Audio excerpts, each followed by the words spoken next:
Good morning.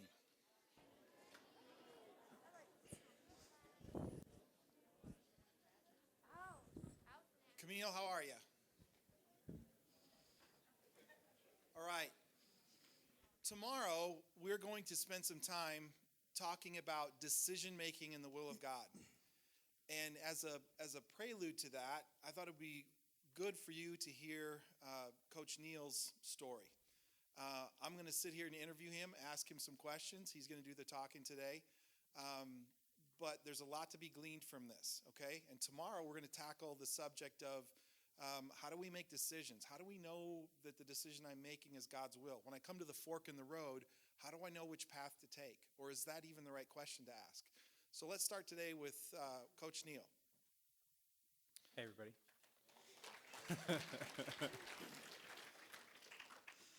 Coach, when you were in high school, did you know what you wanted to do with your life? Did you know what college you wanted to attend, the career you wanted to pursue? Did you have those things already kind of outlined? Yes and no. When I was in high school, my grand plan was to be believe it or not, a professional beach volleyball player. Do you know there are those such things? I grew up on the beaches of Southern California, and that's what we did all summer. We played volleyball, and then we went and surfed in the ocean. We played volleyball, and then we went and surfed in the ocean. It was a pretty rough childhood, but that was my grand plan. But no, I really didn't know what I wanted to do growing up, and I really thought that my athletic career would be my secret. I wanted to go play volleyball in college, and the college that I wanted to attend was Stanford University because they had a great volleyball team and great academics as well. And so that was pretty much my goal at that time. Okay. And did you attend Stanford? I did, yes. And so Did you play volleyball there? I played volleyball there, and so I thought I had it made, right? Yeah. So I had it kind of figured out. And the one thing that I do want to talk about, though, is a little bit more about my high school experience. Since you all are in high school and you will be in high school someday, I hated high school. Okay, I just did not do well in high school. I guess you could say, like, on the outside I did well because I performed well, I got good grades, I was successful athlete and all that. But on the inside, I was really, really struggling. And high school was just a really difficult time for me. And as I look back on it and reflect back on it, there were two things that were missing from my high school career. The first thing was I didn't have a relationship with Jesus Christ. And I didn't have the benefit of going to a Christian high school. I went to a private high school in Los Angeles, and it was like a college prep school. Very demanding, a lot of pressure, a lot of stress. A lot of students going to Ivy League colleges and whatnot. And I wish, looking back, that I didn't have to do it all on my own. And I really felt lonely, and I really felt like I had to have it all figured out on my own. And I always felt this pressure, this intense pressure to achieve. And who was responsible for that? It was all up to me. And so that just led to a lot of stress and a lot of anxiety and a lot of struggles on the inside that I wish that if I had a strong, I believed in God and kind of, I guess you could say I believe that God exists, but I never had that kind of source of strength outside of myself that I could rely on in high school. And so it was very, very difficult. The second thing, can I continue on this question? Absolutely. The second thing that I wish that I had was I wish I had a better mindset. I learn now. I know the type of mindset that I had, and this has been studied by some psychologists, and I've read some books on it. And I had a fixed mindset. Have you guys heard of this idea of a fixed mindset? Well, a fixed mindset is a mindset that believes that either you are something or you're not. So, for example, either you are smart or you're not smart. Either you are good at math or you're not good at math. Either you are a good writer or a good reader or you're not. And if you have a fixed mindset, let's say you are good at something, you feel like every time you have to perform that task, you have to demonstrate how good you are. You have to demonstrate your ability. You think that might lead to a little bit of stress and pressure? Somebody tells you, oh, you're so smart. Guess what that means? You have to demonstrate your smartness every single day that you come to school. And that's where I was. I had this fixed mindset where people had said growing up, oh, you're so smart, whatever, you're this. And so then I felt like I had to prove it on a daily basis, every test, every quiz, every homework assignment. And that led to an overwhelming sense of fear of failure, stress, led to some depression, breakdown, stuff like that, that really I could have avoided if I had a different mindset, a growth mindset. And if you are an athlete in our volleyball program, I talk a lot about having a growth mindset. Because a growth mindset says that talent is developed. Abilities are not set in stone. You, through your hard work, through accepting instruction, through learning, through the type of things that you go through as a student or as an athlete, or maybe in your spiritual walk, you can grow tremendously from where you are today. Thus, when you come to school, you don't have to feel like you always have to prove yourself. When you perform an activity like you're playing a big basketball game, congrats on the win last night, guys, by the way. When you're playing a big game, you don't have to demonstrate how good you are. You just go out and give your best effort and then learn from what happens in the process. And that's a very, very freeing idea, this idea of a growth mindset. So your talent is not set in stone. Your talent is a gift from God to you to be developed. And it's up to you through hard work, through getting good instruction, accepting feedback, staying humble, not prideful. The Bible talks a lot about this. You can develop your talent and reach your potential. And so looking back, I had a fixed mindset and I had no Jesus. And so that was rough. That was rough. And that's true because other people have written about that. They call it the performance trap. If my value is based on an inherent worth of my intelligence or my athletic ability, etc., I have to keep performing in order to keep being worthwhile, to keep being good. And that's an enormous amount of pressure for anybody, especially if you're a high schooler. Sure. We know him as Coach Neal.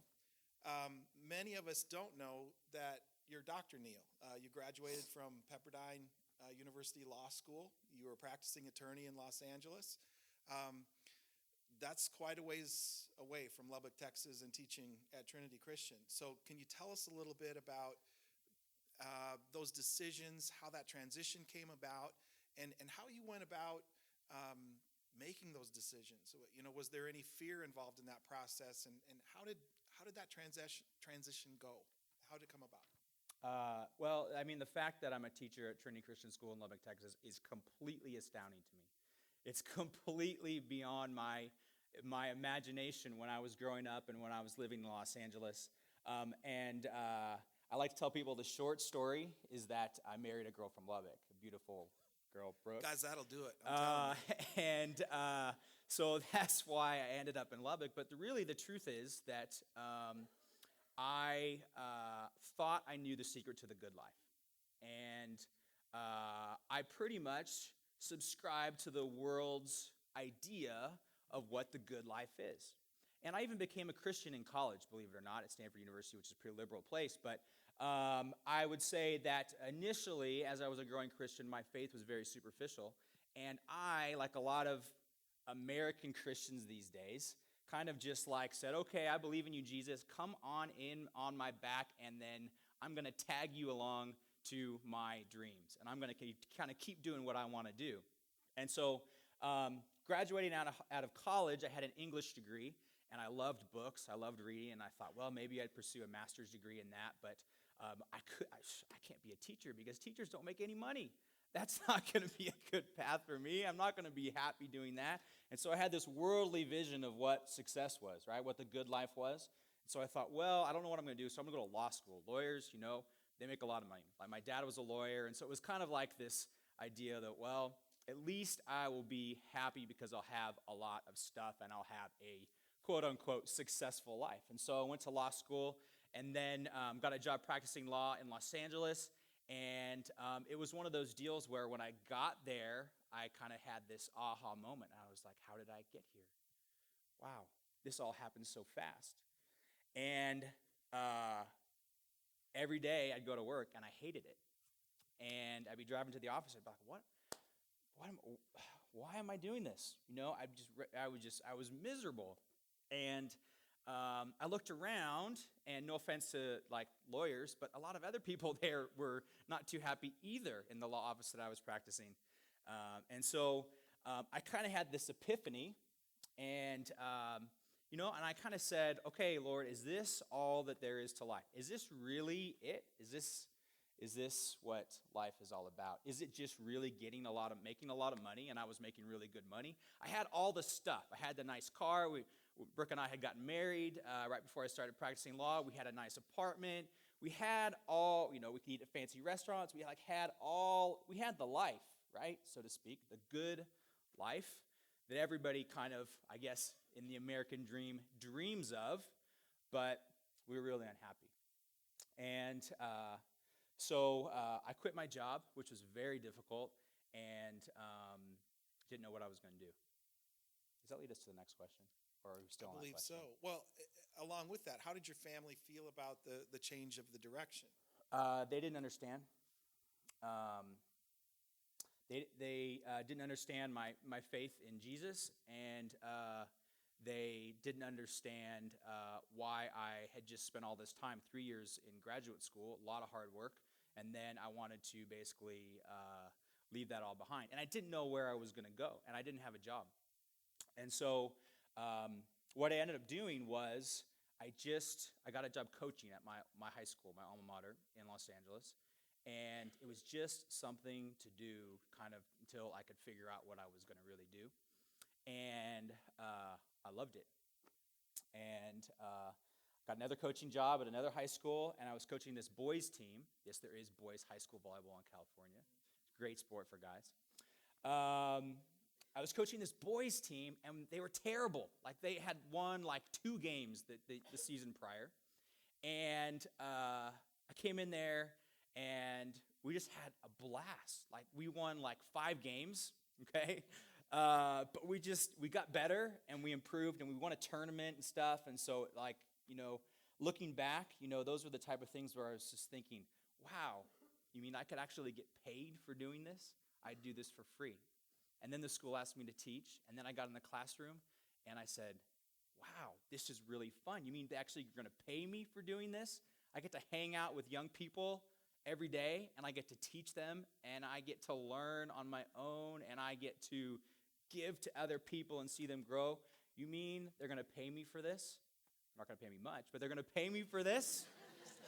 And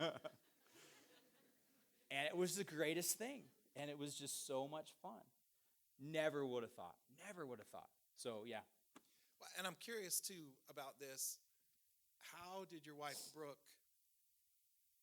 handle this transition? Was it a mutual decision that you said, okay, we're unhappy, I'm just going to quit my job and find something else? Or did you just come home one day and say, that's it, I'm done? No, I mean, I've said this before, the person that you marry is the second most important decision that you make in your life, you guys. It really is. Number 1, submit your life to Jesus Christ as your Lord and Savior and follow him. But secondly, the person that you marry, you got to marry a good, godly person. And that's who I married.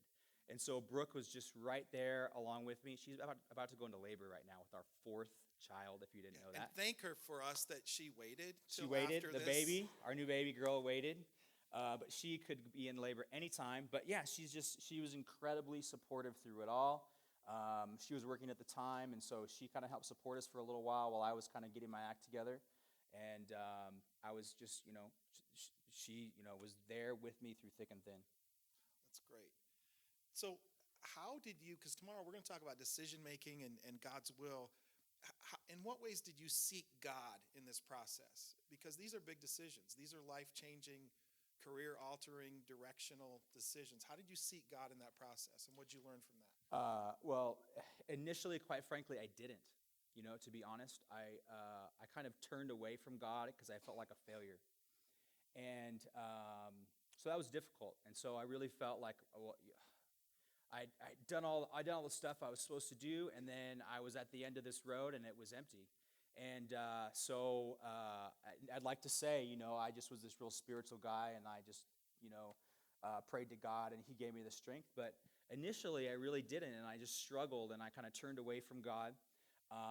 But then I kind of reached an end point there where I was at the bottom of the bottom, and God was there waiting for me. And so I just took baby steps and just started taking some small steps in faith. And the big one was moving to Texas.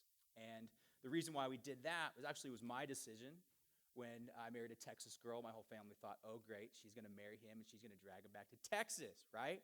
But that wasn't the case. It was actually my decision to move out of LA because I felt like I had to get a fresh start. And for our family, we had to have a fresh start. And we visited Lubbock, and Brooke's family lives here.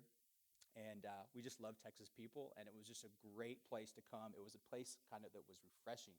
And we needed a fresh start. So that's why we actually came to Texas. I thought about maybe going back into the law. I actually had a job offer with a law firm here because, again, I was trying to think practically, how am I going to support my family? We didn't have any kids at that point. But there was just something that was just like this small voice that said, no, this is not what you're supposed to be doing. You're supposed to be doing what you love. And fortunately, a couple weeks after we moved to Lubbock, Coach Duncan called me out of the blue and said, hey, we just lost our volleyball coach. I heard from a mutual friend that she moved to town, your volleyball guy, and we need a coach. Would you be interested? We met, hit it off, and that was 9 years ago.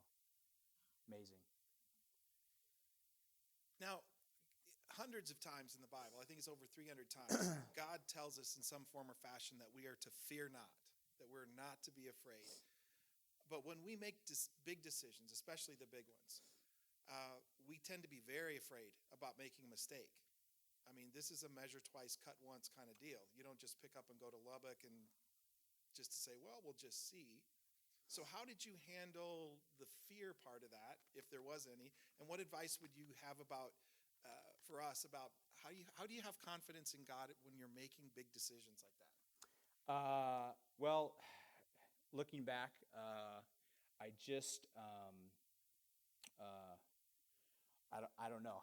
I don't know how I had the faith to do that, but I knew I had to try something different because what I had been trying wasn't really working. And I want to tell you all that making mistakes is okay. Mistakes are okay. Mistakes are, in fact, a good thing because you learn through them. And I wouldn't be the person that I am today without the struggles, without the hard times, because those are the times when you actually grow. Those are the times when God is working on you. And so I would say, I tell this to the volleyball team all the time, don't worry about making mistakes. As long as you're doing your best, as long as you're giving your best effort, just trust God and learn from them, and then make the next mistake or make the next success. And that's going to lead you down the right path. Does that make sense? It does. So now that you've gone through this process, and you're a few years removed from that decision, is there anything that, as you look back, that you realize, you know what, I worried about that, but I really didn't need to worry about that? Yeah, I wish I didn't worry so much about what other people thought. I think, and this is some advice that I would share with you students, I think you need to start seeing yourself as God sees you. And it's so easy these days to see yourself as the world sees you, right? So you're either you're this tall or this short or this whatever looking, or you're this smart or not, or you have this amount of money, or you have this or that type of car or house you live in, or whatever, okay? And I think what's really important to do is to strip all that away. And for you to realize that God made you specifically for a particular plan and a particular design for your life and a particular purpose. And that's what you have to focus on. And when you get into the comparison game by comparing yourself to other people, then that's just a great plan of the enemy to bring you down. So that's one thing. And then another thing that I would do is I would take my relationship with the Lord more seriously sooner. I'm 39 years old, just turned 39, and quite frankly, I really don't feel like I grew very much as a Christian until I hit my 30s. And you all are well ahead of that, right? You're ahead of the game there. And I look at some of you students and I'm like, wow, you guys have a huge advantage on me, because I think in 10 years, look where you guys are going to be. You're going to be way ahead of me at age 39 when you guys are at 29, or maybe you even will be at 19. Some of you are so mature. And so I guess I would say I regret not taking not seeing the world from God's perspective, and thinking about what it really means to be a Christian leader sooner, okay? I know we're going to talk about leadership coming up in the next couple of weeks. And who's our leadership model as Christians? Yeah, we have Jesus as our leadership model. And what did he say about leadership? He said, whoever wants to be first must be the last and the servant of all, right? That's completely countercultural, right? So as Dr. Glenn Schultz said, who actually came, remember Dr. Schultz, he came here? He says, the view of the Christian leader is a willingness not to rise to the top, but to rise to the bottom. And be willing to be a strong foundation to your followers. And let people build their life upon your foundation. That's what Jesus did, right? So that's the idea of Christian leadership that I think is completely countercultural to the one that I grew up learning about. It was all about money, power, success, prestige for me, as opposed to giving glory to the Lord and me becoming smaller. Does that make sense? Yeah, it does.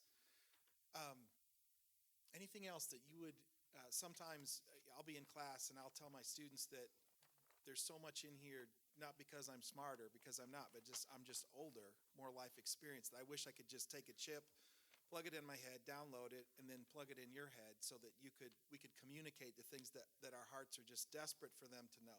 Is there one thing that if you could never speak in chapel again, that you would want our students to know? That's a big question, and I thought about it a lot since you asked me this a couple days ago. And yeah, it is just the definition of a good life. What is the good life?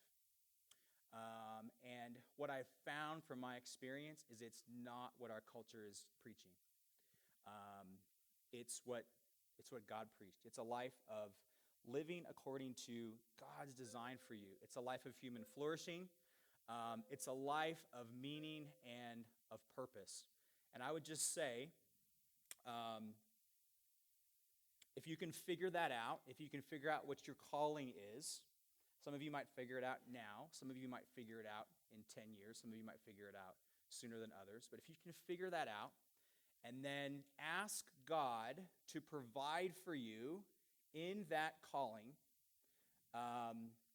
you'll be extremely, extremely rich. Not necessarily monetarily speaking, but you will be rich in your life, and you'll be rich in your life experiences. You will live a life of meaning. You will live a life of mission, a life of significance that is so much better than any that money could buy. And I've been fortunate to find that a little bit later than I thought, and but it's just it's better than I could ever possibly imagine. Let's thank Coach Neal for his wisdom today. Let me pray for us and we'll get to class. God, thank you so much for today. We thank you that we can learn from each other and our life experience. And I pray that the words we've heard today will settle in and resonate, and that we'll chew on them, we'll think about them. And I pray for our students today that they will take this to heart, that the best life to have is the life that you've got for them. And that you really did come that we might have life and have it more abundantly, and that you're no cosmic killjoy. You want us to have the best life ever. And it's through you that we do that. And I pray now that as we go to class that we'll be focused, that we'll be productive, and that we will be grateful for all the opportunities and the blessings that you provide for us. Thanks, God, in your name. Amen. Go in peace.